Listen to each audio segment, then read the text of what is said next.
Your Excellency, the President, Excellency, Mr. Secretary General, Excellencies, ladies and gentlemen, good morning. Thank you, Mr. President, for this opportunity to speak at yet another Council meeting on the situation in Afghanistan and for India's leadership of the Council during this critical period. We welcome the convening of this emergency session of the Security Council on the situation in Afghanistan and thank all the Council members, particularly Estonia and Norway, as co-pin holder of Afghanistan, for their role in organizing this session.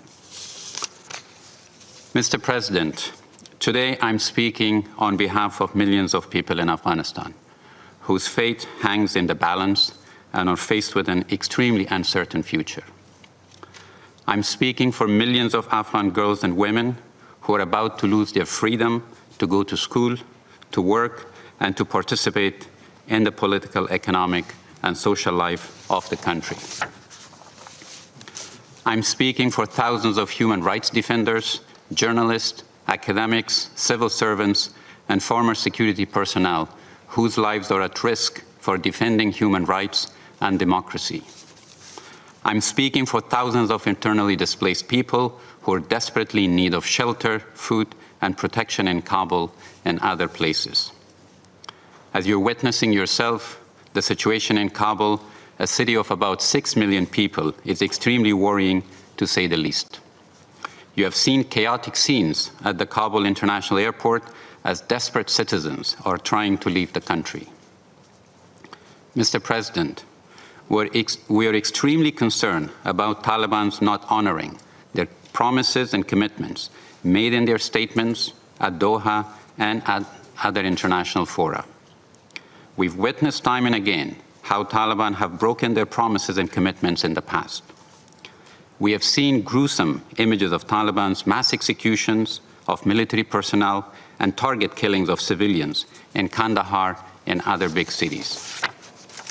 Mr. President, we cannot allow this to happen in Kabul, which has been the last refuge for many people escaping violence and Taliban's revenge attacks. Kabul residents are reporting that Taliban have already started house-to-house searches in some neighborhoods, registering names and looking for people in their target list.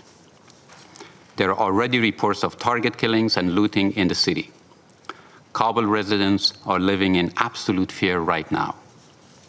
Mr. President, there is no time for blame game anymore. We have an opportunity to prevent further violence, prevent Afghanistan descending into a civil war and becoming a pariah state. Therefore, the Security Council and the UN Secretary General should use every means at its disposal to call for an immediate cessation of violence and respect for human rights and international humanitarian law. Call on the Taliban to fully respect the general amnesty offered by them, cease target killing and revenge attacks, and abide by international humanitarian laws. Urge that no public institutions and service delivery infrastructure be demolished, including works of arts in museums and media institutions. Stress that anyone violating human rights of Afghan citizens and international humanitarian law will be held accountable. Urgently establish a humanitarian corridor for the evacuation of those at risk of Taliban's retributions and attacks.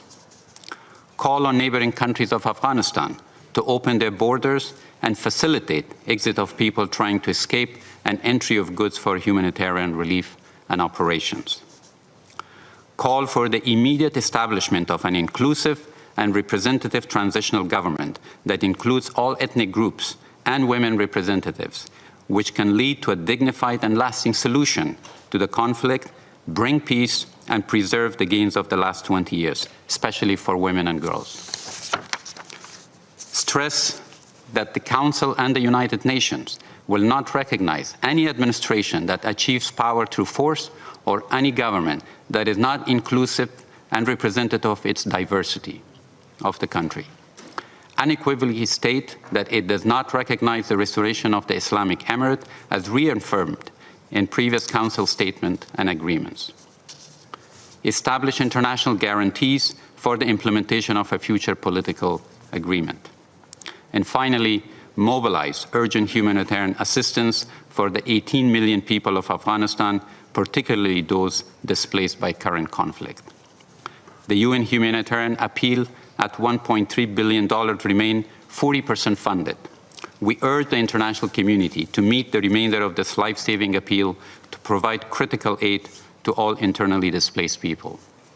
At the end, I would like to thank the United Nations and many other international organizations who are on the ground providing life-saving humanitarian support and monitoring human rights on the ground.